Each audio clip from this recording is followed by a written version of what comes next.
বটগাছা, জনাই, এই তিনটি বর্ধিষ্ণু জনপদ নিয়ে আজকের চণ্ডীতলা। কথিত আছে শ্রীমন্ত সওদাগর এই এলাকায় এখানেই বাণিজ্য করতে এসে চণ্ডী মন্দিরের প্রতিষ্ঠা করেছিলেন, আর সেখান থেকেই আজকের নাম চণ্ডীতলা। হুগলি জেলার পুণ্যস্রোতা সরস্বতী নদীর তীরে জনাই বাক্সা এক প্রাচীন গ্রাম।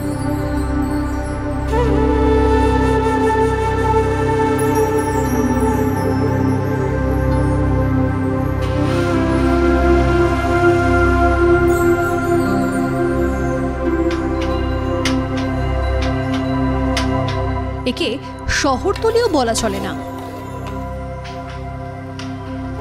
সরস্বতী নদী একসময় হুগলি নদীর প্রধান শাখা ছিল, যা সপ্তগ্রাম বন্দরের উন্নতির সঙ্গে ওতপ্রোতভাবে জড়িয়েছিল। এই সেই সরস্বতী নদী একদিন হুগলির শাখা নদী ছিল। কত জল, কত স্রোত প্রবাহিত হতো, কত বজরা, কত নৌকো, কত জাহাজ এখান দিয়ে গেছে, কত মানুষ বাণিজ্য করতে গেছে। ধীরে ধীরে এই জনপদ এক বাণিজ্য নগরীতে পরিণত হয়েছিল। ধারে ধারে গড়ে উঠেছিল একাধিক মায়ের কিংবা বাবা মহেশ্বরের মন্দির।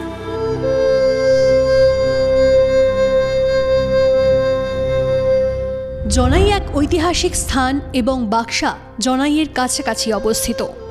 এই দুই প্রাচীন এলাকা বর্ধিষ্ণু, কায়স্থ ও ব্রাহ্মণদের বসবাস ছিল। পাশাপাশি তাঁতি, কুমোর ও মালিরও বাস ছিল এখানে। এখানকার জমিদার পরিবার যেমন মুখার্জি, চৌধুরী, মিত্র, সিংহ পরিবার সামাজিক, সাংস্কৃতিক ও বাণিজ্যিক জীবনে খুবই প্রভাবশালী।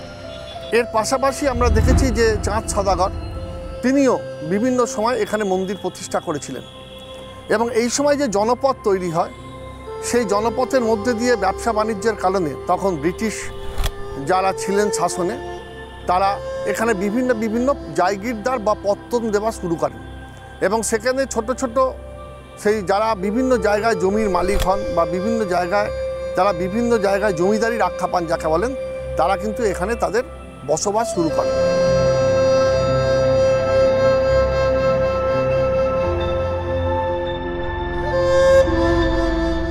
আভিজাত্য ও বনেদিয়ানায় মোড়া পুজোগুলোর মধ্যে জনাইয়ের বাড়িগুলোর পুজো অন্যতম। আর তাই আমি এই মুহূর্তে রয়েছি জনাইয়ের একটি বিশেষ বাড়িতে।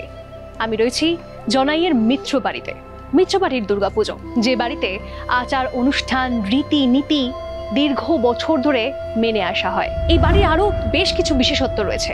তার মধ্যে অন্যতম এই বাড়ির, মিত্র বাড়ির পূর্বপুরুষ ছিলেন পরশুরাম মিত্র। ইস্ট ইন্ডিয়া কোম্পানির সীমানাভুক্ত ভাগলপুরের দেওয়ান জনাই রাজবাড়ি তৈরি করেন এবং শ্মশানের পাশে এই পুজোর সূচনা করেন। মিত্রবাড়ি, আর এই মিত্রবাড়িরও একটা ইতিহাস রয়েছে, পুজোর ইতিহাস। আর এই মুহূর্তে আমাদের সঙ্গে রয়েছেন এই পরিবারের সদস্য একজন রঞ্জন মিত্র। নমস্কার, আপনাকে স্বাগত। নমস্কার, আপনাদেরও স্বাগত।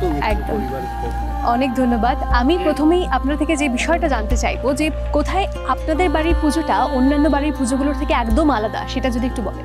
অ্যাকচুয়ালি আলাদা বলতে আমাদের পুজো প্রায় উল্টো রথের দিন কাঠে ঘা হয়।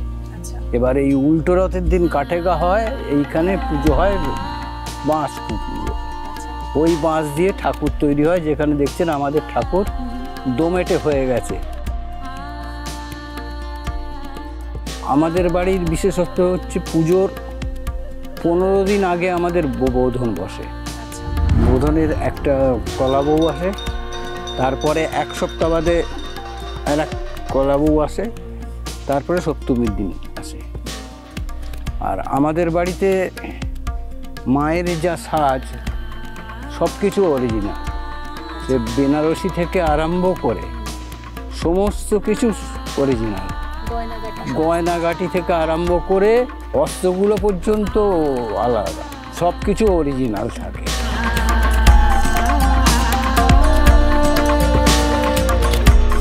আমাদের যিনি পুরোহিত আছেন, যিনি সেবা করেন, নিত্য সেবাও করেন, এখানে ঠাকুর দালানে পুজোও করেন, তিনি 15 দিন হব্বিষ্যি পালন করেন।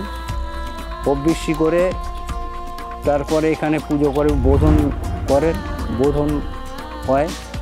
পলাশীর যুদ্ধের সময় রাজবাড়ির নির্মাণ ও পুজোর কেন্দ্রীয় ভূমিকা ছিল উল্লেখযোগ্য। রাজবাড়িটি ইন্দো ক্যাথলিক স্থাপত্যের নিদর্শন।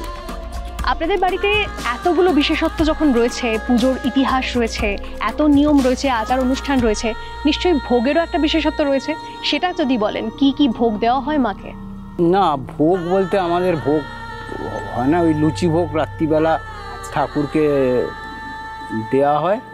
ঠাকুরকে ভোগ রান্না করে দেওয়া এই রীতিটা আমাদের নেই। এই বাড়ির দুর্গাপুজোর কিছু বৈশিষ্ট্য আছে। এখানে পুজোর উপাচার করেন পুরুষেরা।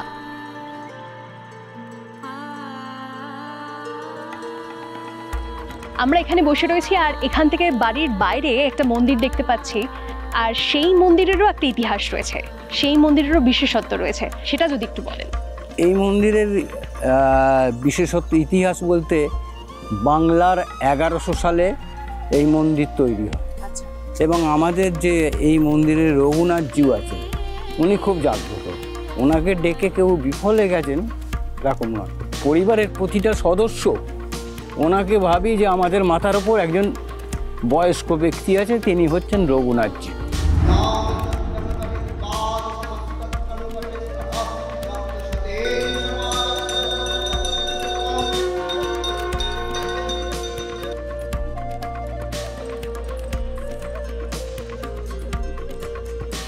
বাক্সার দ্বাদশ শিব মন্দির জনাইয়ের একটি বিখ্যাত দর্শনীয় স্থান।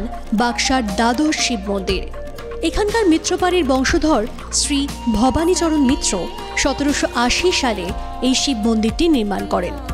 দক্ষিণেশ্বরের মন্দিরের আদলে তিনি তৈরি করেছিলেন একই সারিতে সমউচ্চতার 12টি শিব মন্দির। শেষ প্রান্তে রয়েছে একটি শ্মশান। এটাও আমাদের গর্বের ব্যাপার। একটা 12 মন্দির আমাদের পরিবারের, আমাদের মিত্র পরিবারে।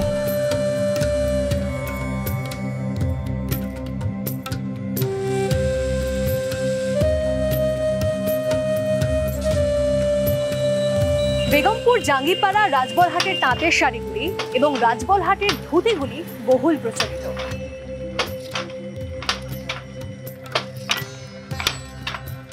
দুর্গাপুজোর সময় তাঁত শাড়ি পরার একটা প্রচলন আজ থেকে নয়, বহু দিন থেকে আছে। সেই হিসাবে হাতের তাঁতের তৈরি শাড়ি, লাল পাড় সাদা শাড়ি, এটা প্রচলন আজকের নয়।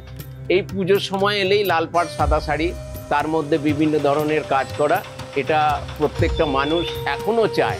হয়তো আমাদের এই এরিয়ার পুজো কমিটি কিংবা পুজো বনেদি বাড়ি থেকে সরাসরি কেউ নেয় না, কিন্তু ইনডাইরেক্টলিভাবে, এখন তো অনলাইনের যুগ, সেইভাবে তাদের কাছে পৌঁছে যায়।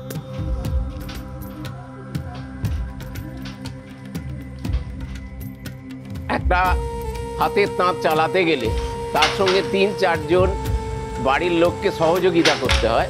সেখানে ববিন পাকানো, তারপর আপনার সুতোয় মাড় দিয়ে সুতো ফাতানো, সেই সব কাজগুলো করার এখনকার ছেলে মেয়েরা মোটেই করবে না, এবং এর জন্যে এই তাঁত শিল্পটা পিছনে চলে যাচ্ছে।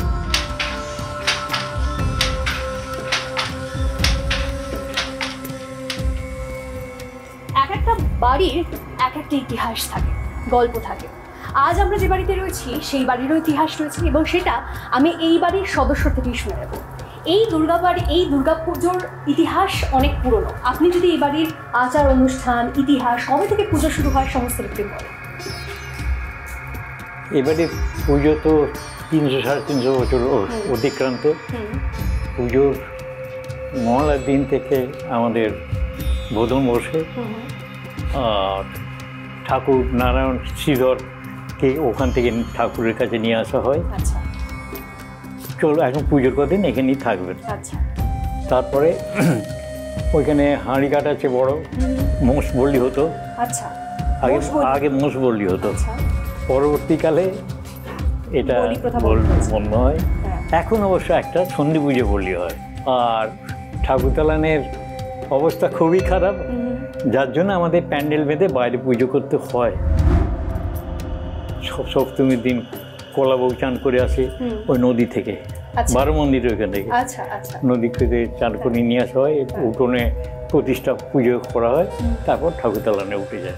আর বিশেষ ভোগের কিছু ব্যবস্থা থাকে না? ভোগের কিছু ব্যবস্থা নেই, ঠাকুরের ভোগ হয় সামান্য, বাইরের লোকেদের জন্য কিছু করা হয় না।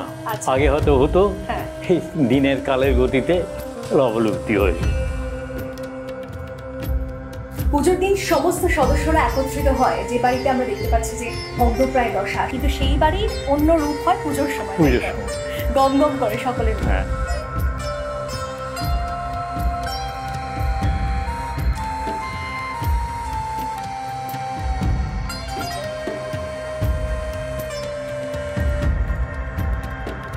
আমাদের বাড়ির পঞ্চম পুরুষ শান্তিরাম সিনহা, ইনি টমাস রমবোল্ড এবং মিডলটন রয়ের দেওয়ান ছিলেন বাংলা বিহার উড়িষ্যার।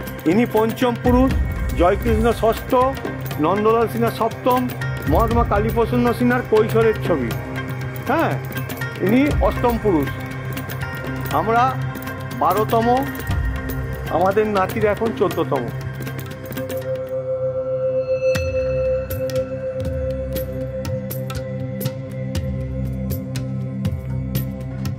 গরলগাছা রাজবাড়ি বাবুদের বাড়ি বা জমিদার বাড়ি হিসেবেই বেশি পরিচিত।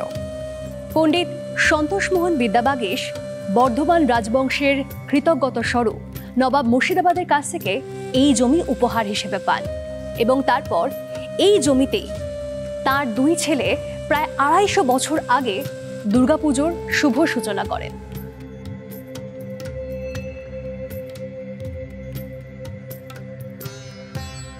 রাধানাথের পুত্র দ্বারিকানাথ মুখোপাধ্যায় এই বাড়িতেই জমিদারিত্ব স্থাপনা করেন এবং ব্রিটিশদের কাছ থেকে রায় বাহাদুর উপাধি পান।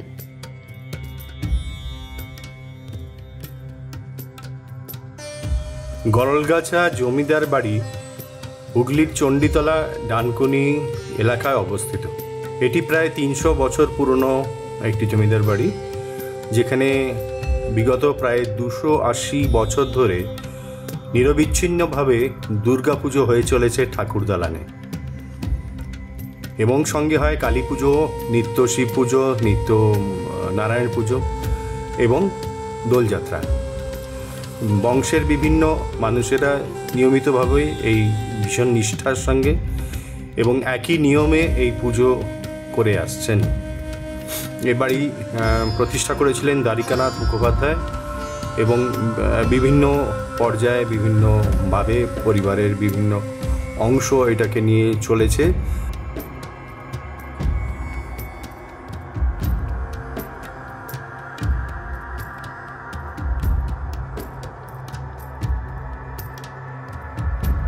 কথিত আছে বর্ধমান মহারাজার ওখানে রাজারাম চৌধুরীর আগের যে দাদু, উনি ওখানে ওনার দেওয়ান ছিলেন বর্ধমান মহারাজার, এবং ওইখান থেকে তারপর ধরুন বর্ধমান মহারাজার নির্দেশ অনুযায়ী হরিপাল, তারপরে আমরা এখানে বাক্সায় এসেছি। বাক্সায় আমাদের 400 বছর, প্রায় 400 বছর আনুমানিক। আমাদের দেখুন কুলদেবতা রাধা গোবিন্দজি, পিছনেই মন্দির আছে। তো হঠাৎ ওই রাজারাম চৌধুরীর দুর্গাপুজো করার ইচ্ছে হয়েছিল। তখন ওই সরস্প্রচারে কী করে দুর্গাপুজো হয় সেটা জানার জন্য উনি কাশী যাওয়ার ইচ্ছে হয়েছিল, যে কাশীতে যেভাবে দুর্গাপুজোটা হয় খুব নিষ্ঠা করে। যেতে যেতে যখন 3 রাত্রির অববাহিত, তখন উনি একটা গাছতলায় বিশ্রাম নিচ্ছেন। তখন মা স্বয়ং ওনাকে স্বপ্ন দেন যে তোমাকে আর যেতে হবে না কাশী, এবং কিভাবে কি হবে মায়ের রূপ। আমাদের দেবীর কিন্তু 4 হাত।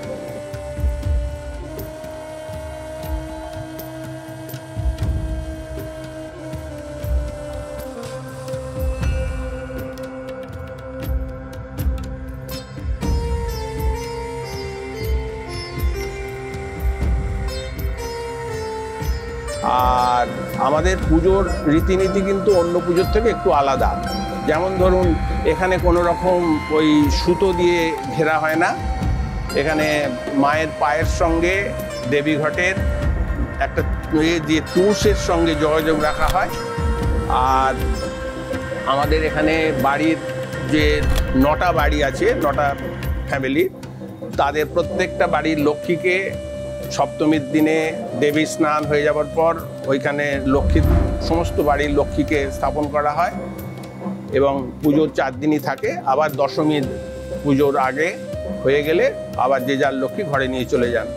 এখানে সেই চৈতন্যদেবের আমল থেকে যে শাক্ত এবং বৈষ্ণবের যে লড়াই, সেই লড়াইকে থামাবার জন্য কালী এবং আমাদের কৃষ্ণ একই সঙ্গে পূজিত হন।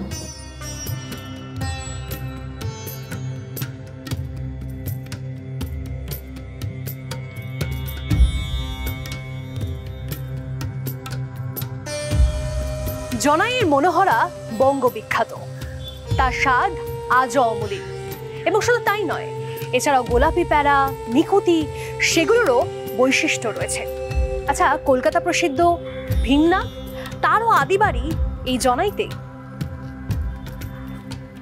নমস্কার, কেমন আছেন? ভালো আছি, আপনি ভালো আছেন? একদম ভালো আছি। আচ্ছা, এই যে মনোহরা, সেই মনোহরা তো বঙ্গবিখ্যাত, জনাইয়ের মনোহরা, সেই মনোহরার বৈশিষ্ট্য।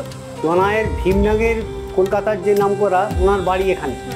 এইবার এটা একটা সিচুয়েশন হয়েছে, সেই সময় মনোহরা সিস্টেমটা এক ভদ্রলোক এসেছিলেন বাইরে থেকে। তা সেই ভদ্রলোক এসে তখনকার দিনে আমাদের ঘুঁটের জালে পাক হতো, তিনি এখানে খেয়েছিলেন। খেয়ে তাকে ময়রাকে বললেন যে এই মিষ্টিটা যদি আমি 4-5 দিন রেখে খাই, তাহলে এই মিষ্টিটা কিভাবে নিয়ে যেতে পারি। তখন ওই ময়রা বললেন যে দেখুন, এই মিষ্টিটা করতে গেলে আমাদের যে প্রিপারেশান আছে, সেই প্রিপারেশানটা দিয়ে একটা কভার থাকবে, সেই লেয়ার হচ্ছে চিনি।